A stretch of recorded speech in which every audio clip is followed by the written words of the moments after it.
that's the biggest problem of modern art, that it's about breaking the rules instead of overcoming them. It's about inviting this nomadic chaos of this wild beyond, you know. But this doesn't leave any space for skill, except perhaps the skill of destruction, I guess.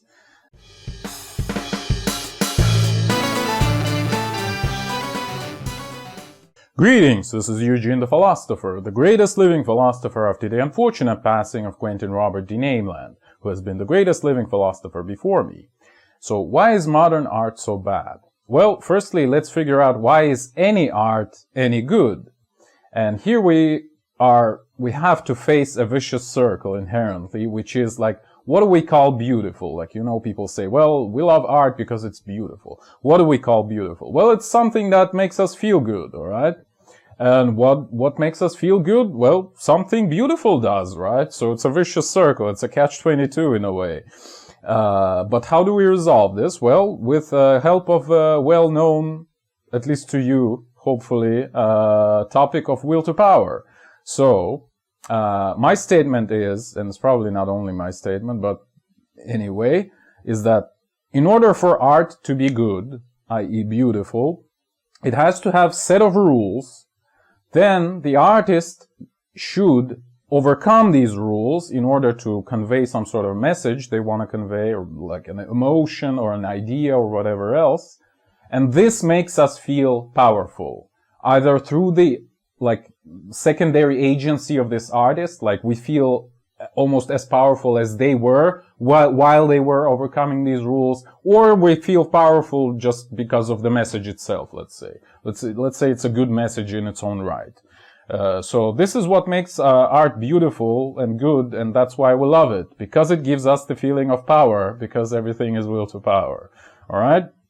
So rules, overcoming the rules, equals setting up the rules, overcoming them, equals getting the feeling of increase in power, and that's what we love about art, essentially. Okay, so let's try to like talk about these separate issues separately.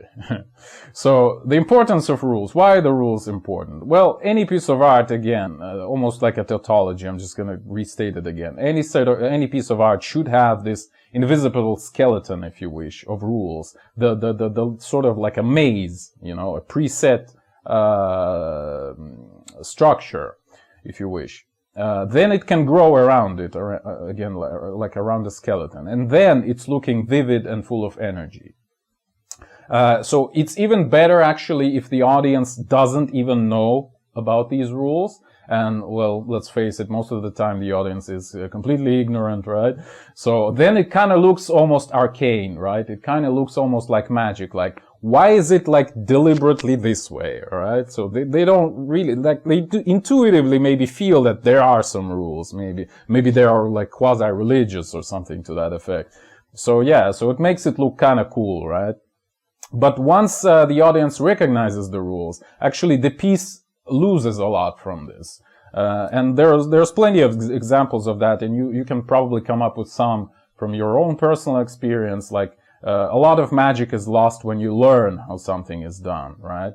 So think about palindromes, for example, you know, these like lines that read equally from left to right and right to left. Like, if you don't know that a certain phrase is a palindrome, it might look kind of fancy and original because, well, let's face it, it has to be in order to be a palindrome. It has to be a little bit queer, at the very least.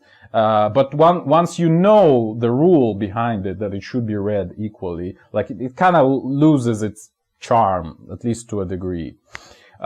Same with songs, right? You hear a song that you adore, but when you learn how to play it and you can play it and sing it yourself, it's not as magical anymore, you know. It's already repeatable. It's a serial product, right? It's not something unique that you have to go somewhere to enjoy, but you can actually do it yourself. So now it's kind of trivial, right?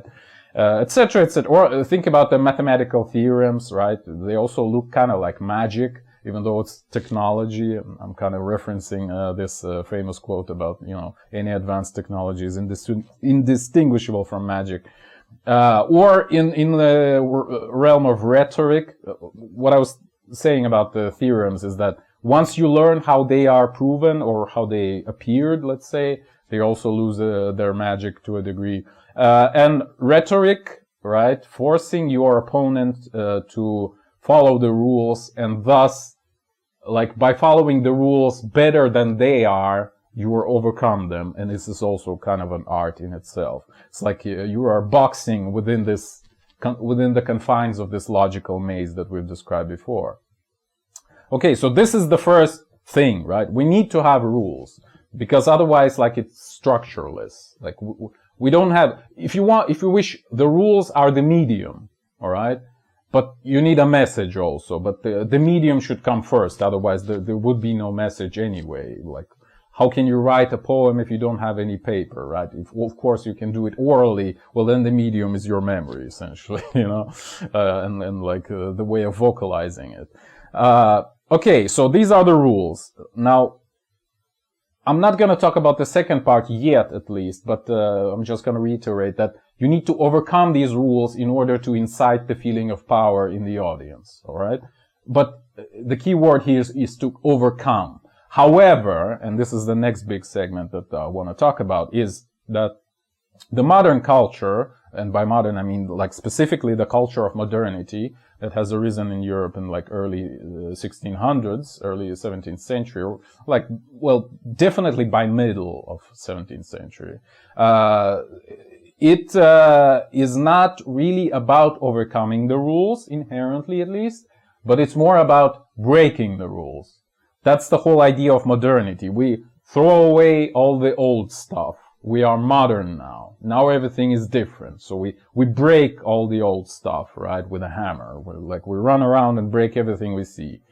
So, and on a smaller scale, I guess you can say that the similar events happened during any big revolution.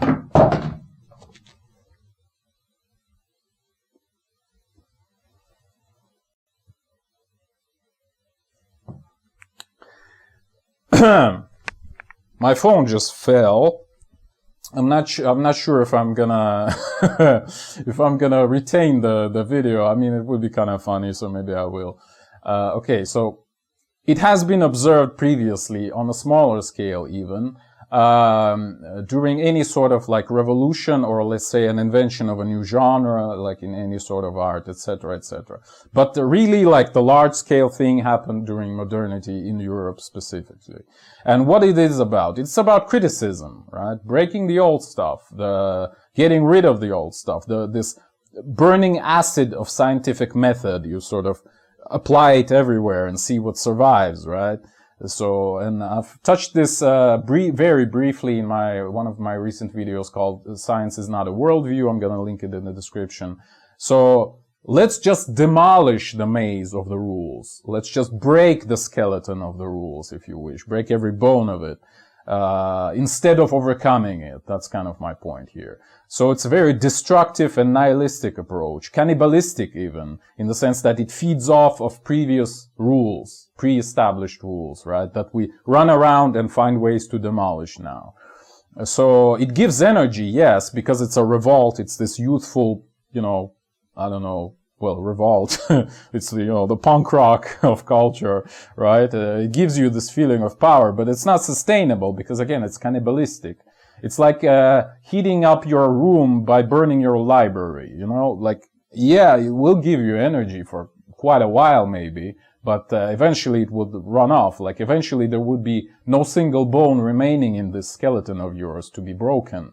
Eventually you will run out of books, right? And here's obvious analogy with fossil fuels, even though I'm still not sold on the idea that fossil fuels are not renewable. But maybe it's just me. Okay, so yeah, and we again return to this issue which I've discussed in a video about the decline of the Western civilization. Again, see the link in the description, where I talked about how Western world is forever in crisis to a degree. So to a degree, the Western world is always about this, about breaking the rules, right? The bringing of fire by Prometheus. I've also mentioned this in my video about anime, where I've said that Asian culture is completely different with respect to this. I'm gonna link in the description as well. So the Western culture, European culture specifically, is like forever young in this way, right? It's the punkiest of all cultures, right? However, again, it's very destructive, and it's specifically during the modernity, like why Nietzsche said that God is dead, right? Gott ist tot. It removes the divine sanction from art, specifically. We're talking about art here. Thus it's making it weaker, right? Such an approach. So instead of the truth, the art can at best talk about my truth, currently, after this nihilistic revolution, if you want to call it that. So universality is lost, and it's a bad thing for the art. I mean, it reduces its scope significantly. Well, I mean, it's arguable, but we'll return to that later.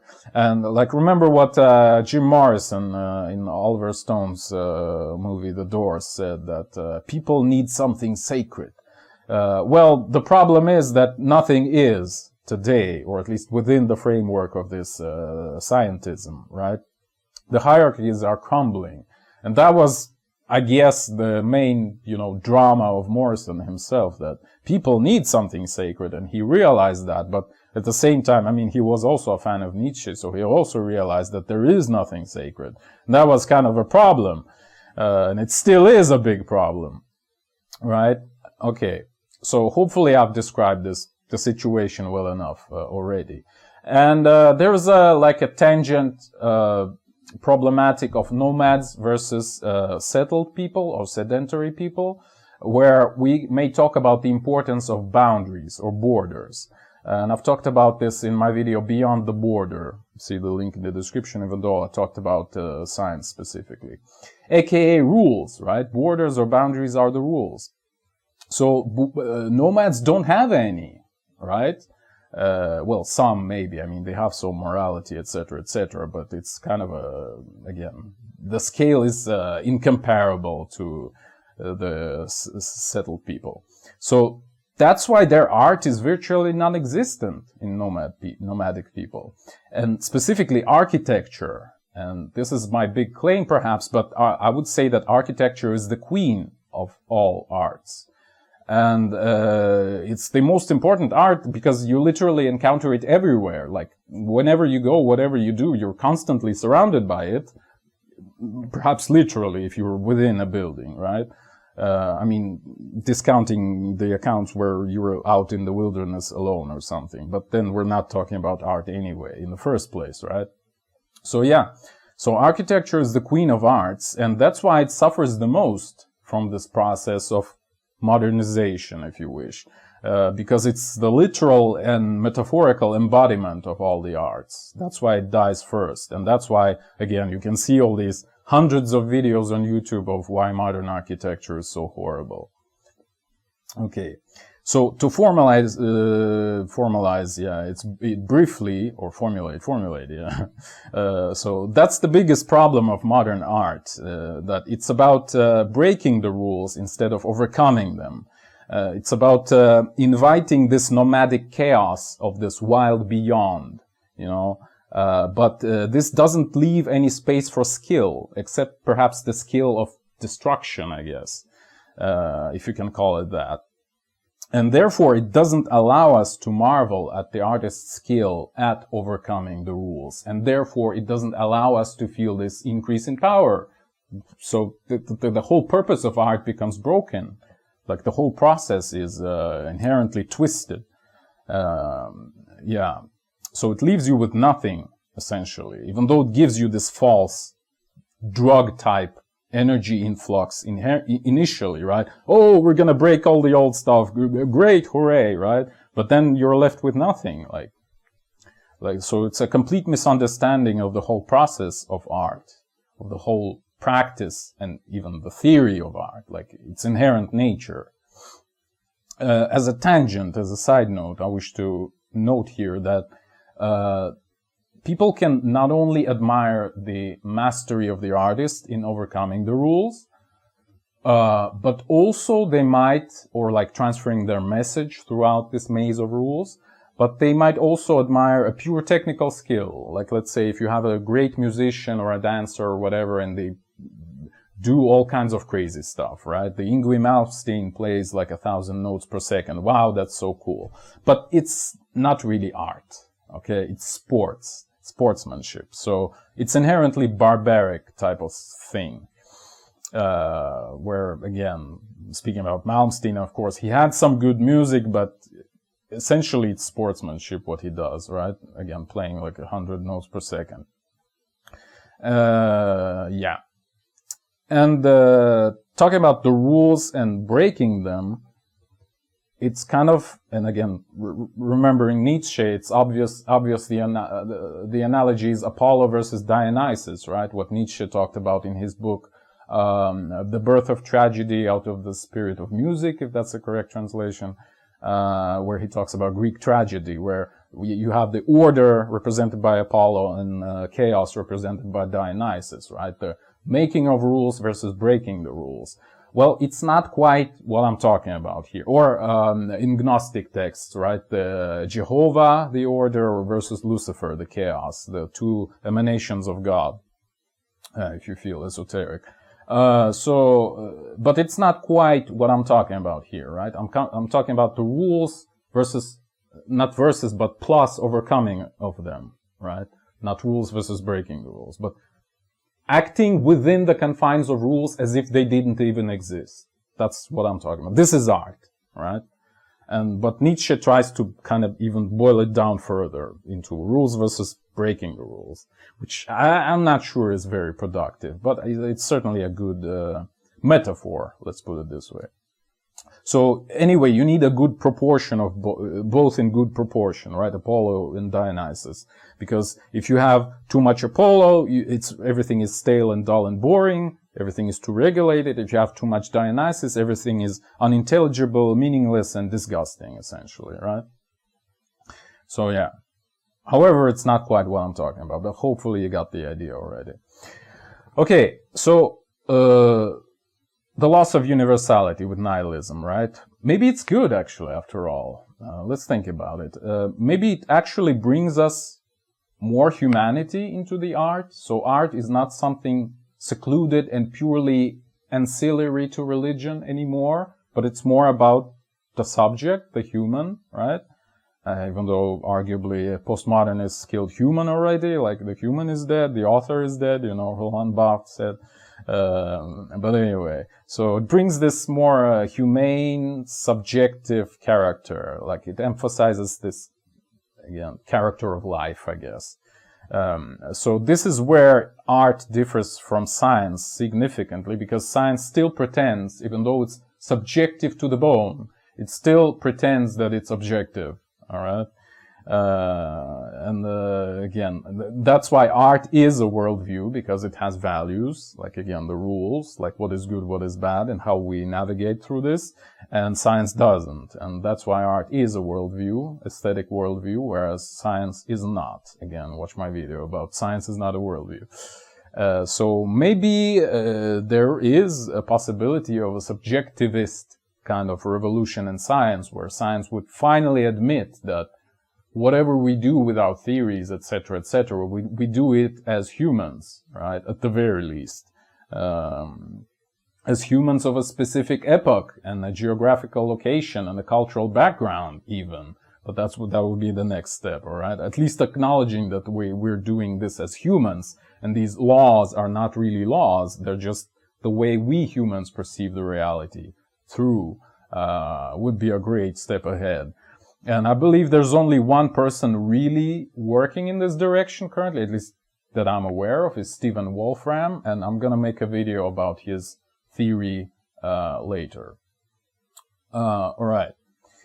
So to conclude, there are a couple of things I wish to note, is that essentially anything you wish to be art can be art. And the key point is that you perceive it as such. That's really the key point. The will, again, the will to perceive something as art, as an aesthetic object, is enough of a justification for it to be an object of art. Your will to perceive it as such. So with enough will, you can actually turn anything into art. Any horrible situation may be reinterpreted through these aesthetic lenses. Again, see the Greek tragedy where exactly that happened, like horrible situation, but we kind of make an art out of it, if you wish. So yeah, just FYI, tragedy appeared before comedy, so it's kind of like, you know, the oldest form of this dynamic sort of art, at least in Europe.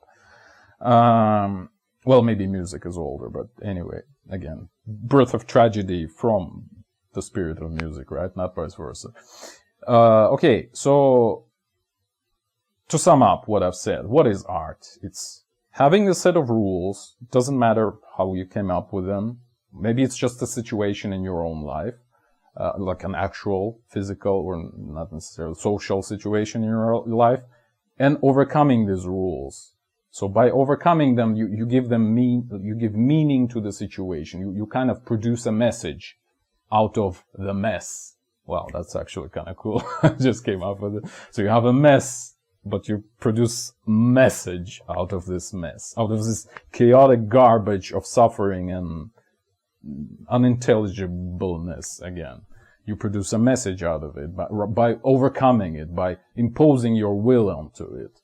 And then anyone from the audience can perceive that and say, wow, that is actually cool. Like, it actually brings forth faith in humanity in me, or something to that effect. And they feel this increase in power. They feel this aesthetic pathos.